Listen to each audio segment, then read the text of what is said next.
In today's video we will see how I turned 4 running glow plugs into 3. I snapped it. Someone can call it a failure, I call it weight reduction.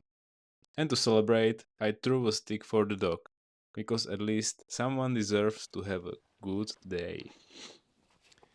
Hello guys, and welcome to my new video. This one is actually the second video in the series of fixing and flipping the E87, this sheetbox right here. And actually the first one where we are fixing something.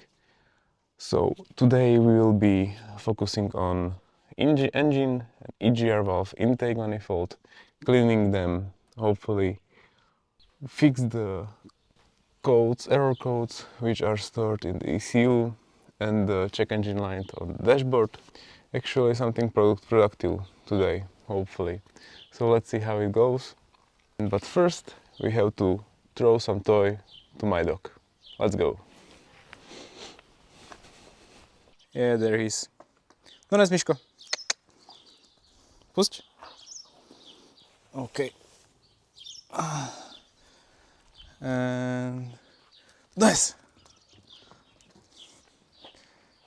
He could do it all day long,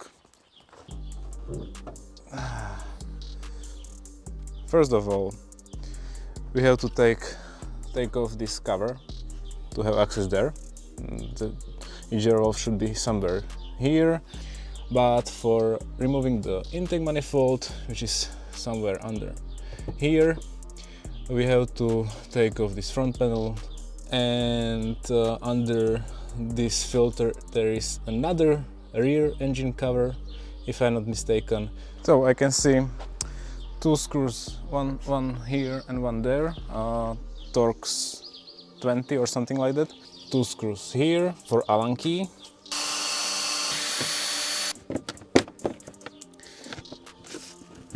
Yeah, left side off. Okay, perfect. Yeah, nice and loose, perfect. So to remove the EGR valve we have to disassemble this pipe going to the cooler, this wiring here, a vacuum pipe here, a few screws right there, this clip here. This wiring here is holding on this bracket, which is assembled with Torx 20.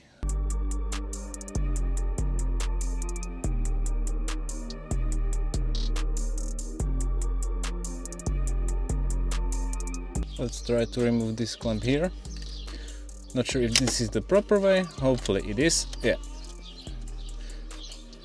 I realized that this pipe is really cracked, so I'm considering to replace it.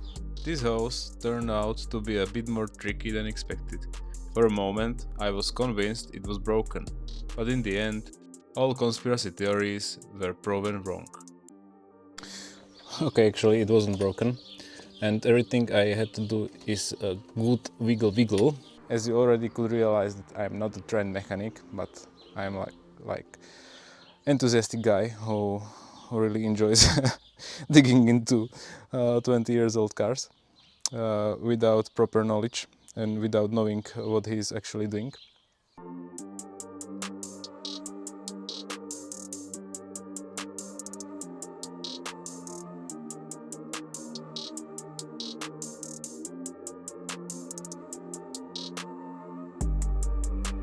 Those two screws were fine to unscrew, to lose them, it was fine, but here, if you can see it, is full of dirt.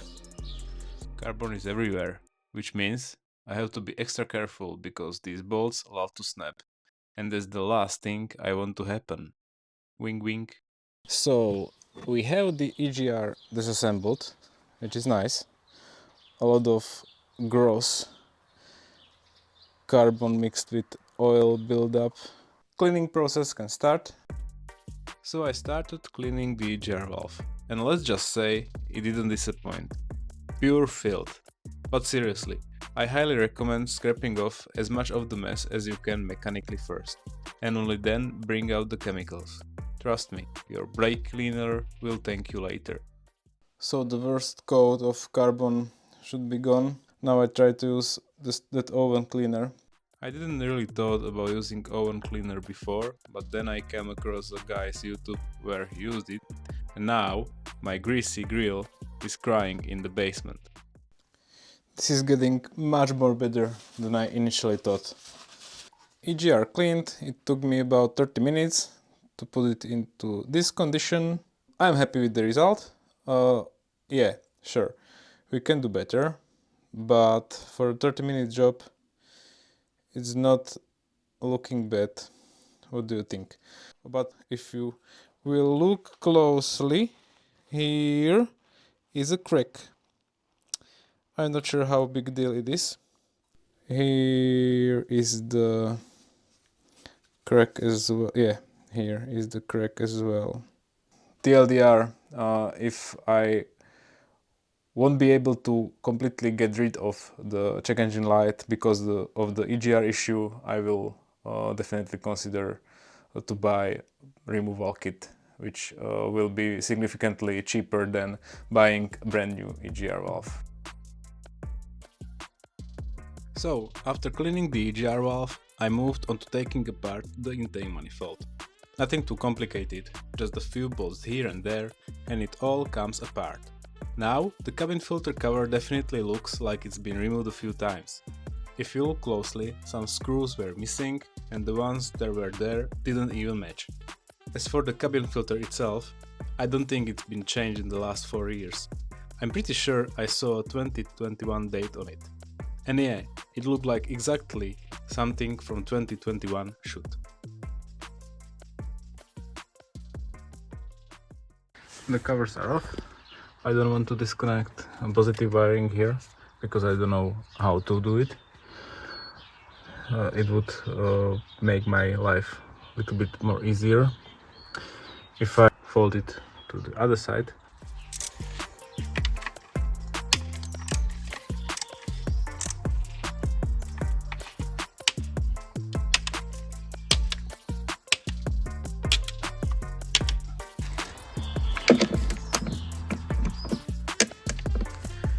With those top screws, which was 10 millimeters, now we have to remove these bolts here, which should be 11, all along the intake manifold from the bottom side. And then another connector should be there at the back.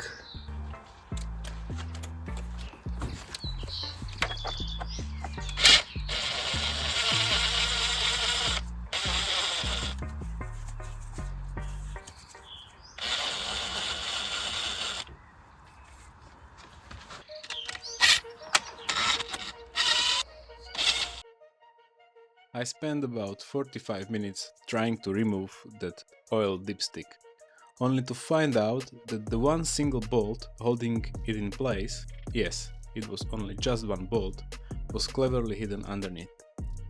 Of course it was.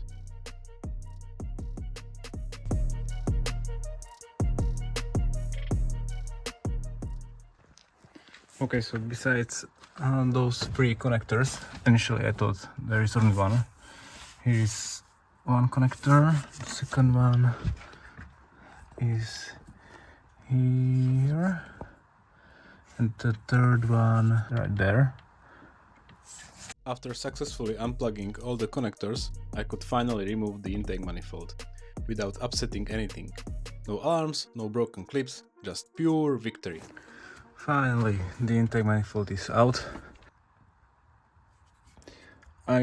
I cannot decide whether the intake port was cleaned before or not, because it doesn't seem like a lot of carbon is built there, but some carbon there is definitely. Okay, here we have a intake manifold I've successfully removed, and if we take a closer look to swirl flops, you can see the previous owner already deleted them, or at least he tried. It seems like some honest work I would say, but he definitely didn't blank them properly. Like if you look closely, you can see the rod here. Yeah, the flop itself isn't there, so there are two possibilities. One is that the flop is already in the inside the engine, which is very unlikely because the engine will be kaput. Definitely it will be game over for us. Or the second option is, which I mentioned, that the previous owner didn't blank them but removed only that flop. And honestly, based on the car's mileage, 400,000 kilometers, it kinda checks out. If the flops had fallen in, the engine would have been long dead and we wouldn't have a project car here. But it doesn't really matter, because all the gaskets are basically plastic now. They lost their flexibility and they are not sealing anything anymore. Look at this one. And all the ports are full of carbon, so the cleaning is more than required here. So yeah, those two things are enough of a reason to put the manifold off and give it a proper clean. So now it's time to strip everything off. Firstly we start with vacuum controller, which is held by two T20 screws.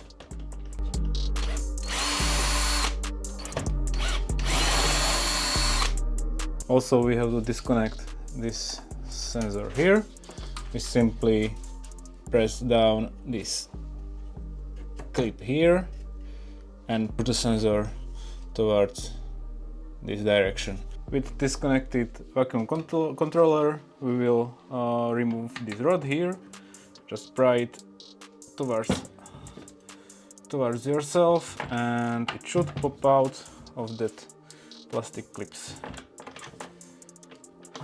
Flat-headed screwdriver is great for this work.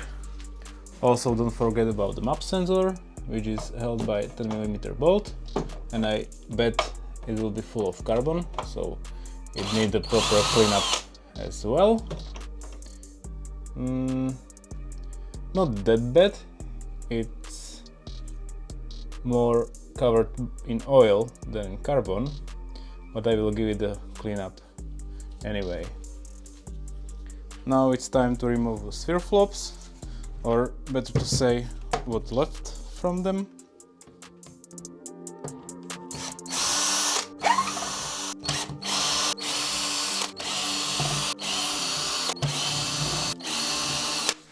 And this here can go right to the bin. Yes, we can definitely throw it away. And finally, we can remove all the gaskets. We have a new set of gaskets for intake and for EGR valve as well. We will be replacing them.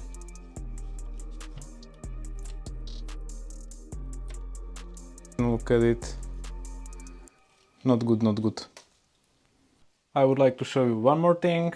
Somebody before me pretended to be like me, mechanically unqualified, and put silicone there. It shouldn't be there, or at least I hope. I won't be recording the cleaning process because it's basically the same as you could already see through the EGR valve cleaning. One eternity later. So, as the intake manifold is nice and clean, I can try to show it to you. Both sides, these ports here was full of carbon. I did my best. I tried to clean as much carbon as possibly I could. There are still some leftovers, for example, here. But yeah, it's definitely day and night, I would say. So now it's time to put everything back together, including the gaskets for all ports, also for EGR valve here, the swirl flop blanks. The screws was not included in this plastic bag. I have to reuse the old one. Also the map sensor I cleaned. One more thing, I'd like to mention that we have to blank the vacuum hose in the engine, because remember we won't be installing back this vacuum controller. Actually, I forgot to mention one more thing. One downside of installing swirl flop blanks is that we have to tell the car, hopefully through the diagnostic. I didn't do my research yet, and I really hope that I won't need to upload a new map to ECU or something like that. So fingers crossed, it can be done via a diagnostic, that the car has no longer have the swirl flops that have to be programmed. I've read quite a bit about these engines and pretty much everyone recommends deleting those swirl flops. Why? Because they have a nasty reputation for breaking off and getting sucked straight into the cylinders, which, as you can imagine, usually ends with a very expensive explosion, and as I want to do everything on budget, it doesn't cooperate well together. The blanking kit cost me around 12 euros, and since the gaskets were already leaking oil and had to be replaced anyway, this felt like a no-brainer for me. The only real challenge was scrubbing years of baked carbon out of the manifold, as you can imagine. Okay, and as I said, everything is nicely put back together, everything is new and shiny, intake is clean. Look at those gaskets, they should behave like rubber again, so the flexibility and sealing ability is back. Hopefully, gasket for EGR valve, everything you already saw. About the torque, I'm not sure about the torque of these bolts, but be gentle with it, because this is metal, this is plastic. I assume it's plastic, so be gentle and be careful not to over tight them, strip them or broke the plastic. In next scenes we will be putting intake back to the car, but it will be tomorrow or the day after, because I'm still waiting for delivery for one hose. So until then we have to wait. So I wanted to install the intake manifold I cleaned, and then I realized let's actually replace glow plugs as well. As you do remember from the last video, when I was mentioning everything what's wrong with the car, we had the code P4203, I believe, related to glow plug control module or something like that. And I wanted to try to give it a shot and replace glow plugs. Maybe it will resolve that issue. So, and here is the current status, yeah? So, everything went quite smooth. I was able to lose 3/4 of all glow plugs.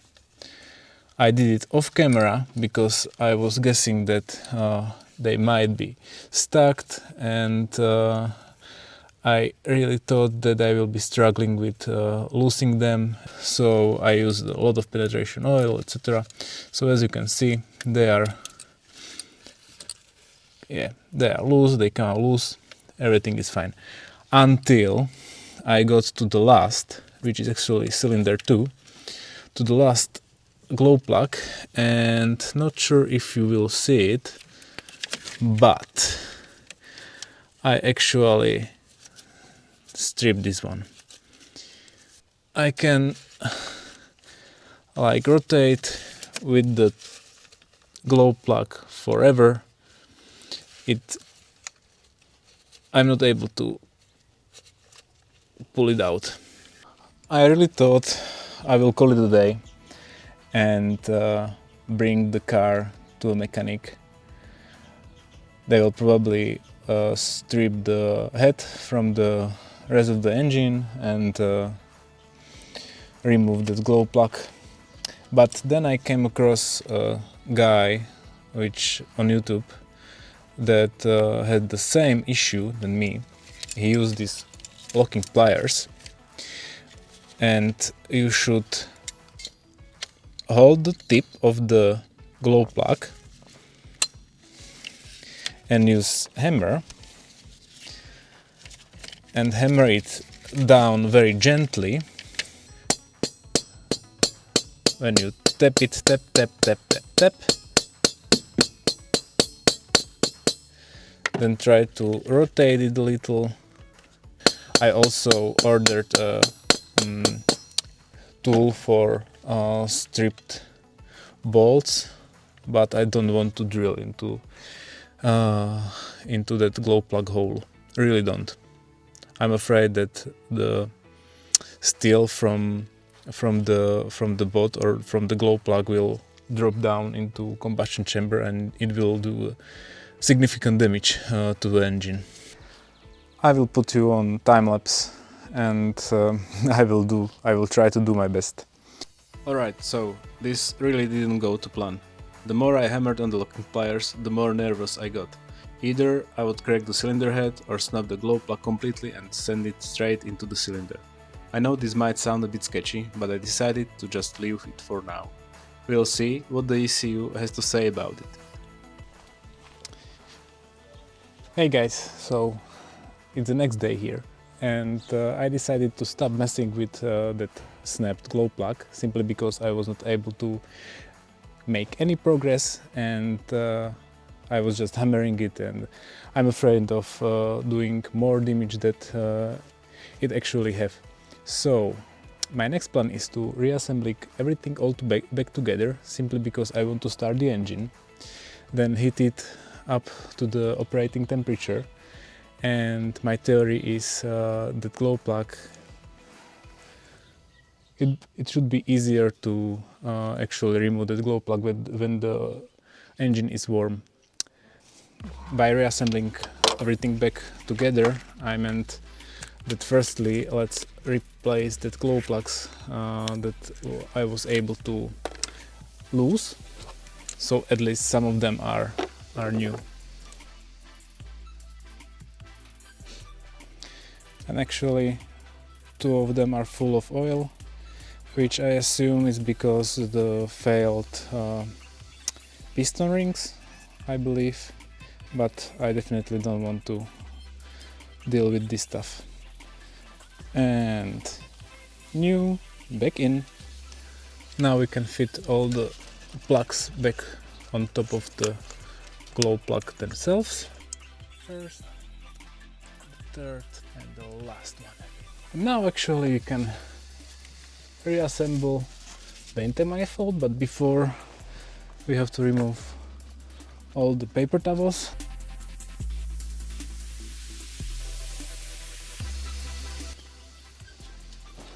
Now we can tighten the bolts. Let me share a bit of wisdom with you. Putting a part back together is way easier than taking it apart. Well, as long as you were the one who took it apart in the first place and you are not cleaning up someone else's mess. You're welcome. But seriously now, let me know in the comments, are these time lapses or reassembly too much? Should I shorten them or cut them out entirely? This is only my 4th video and I've got a long road ahead, so I really appreciate your feedback, guys.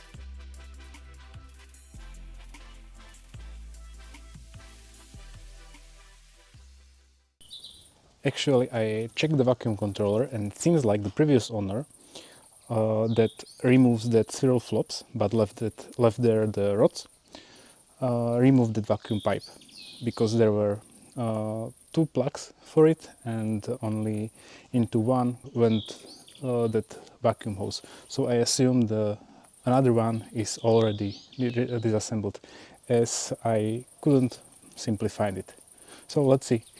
Worst case scenario, I will have vacuum leak, I guess. So with vacuum hose sorted out, we have to plug back these 3 controllers, one here. I will do it off camera because it's really annoying and hard to reach with one hand. Another one plugged there correctly, great success. And there should be one more because I unplugged 3 connectors. Of course, that one went to vacuum controller. So I will leave it unplugged and we can continue with this oil measure tool.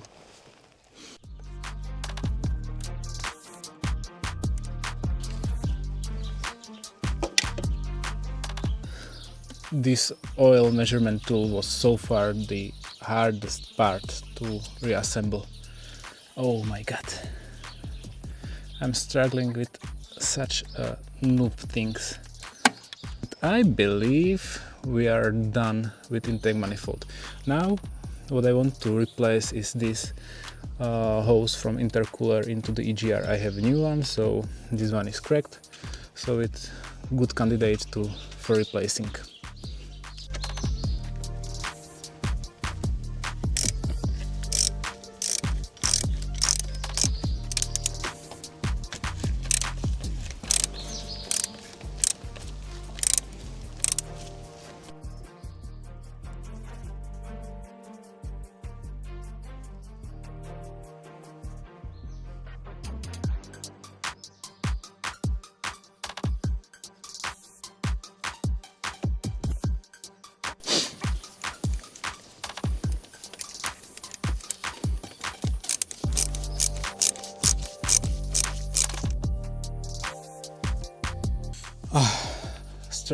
Struggle. I've bought by the exact same part number this hose, but look at it. This one is like 4 centimeters shorter.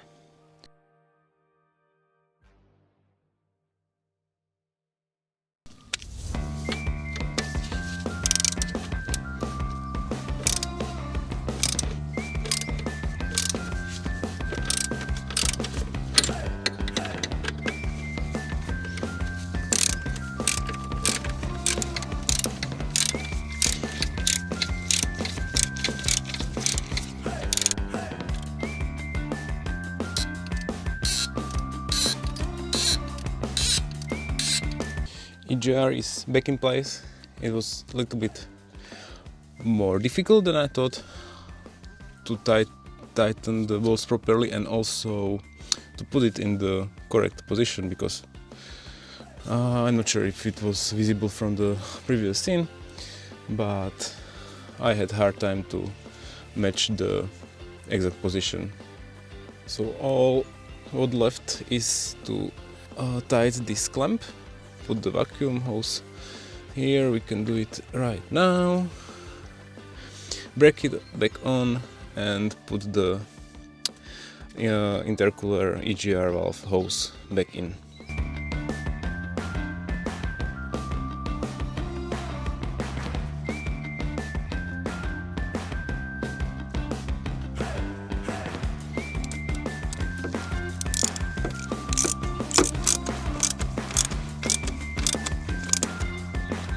As I said, I will be replacing this intercooler hose as soon as the correct one will arrive. Let's reassemble the rest of the components here, and then we can actually start the engine.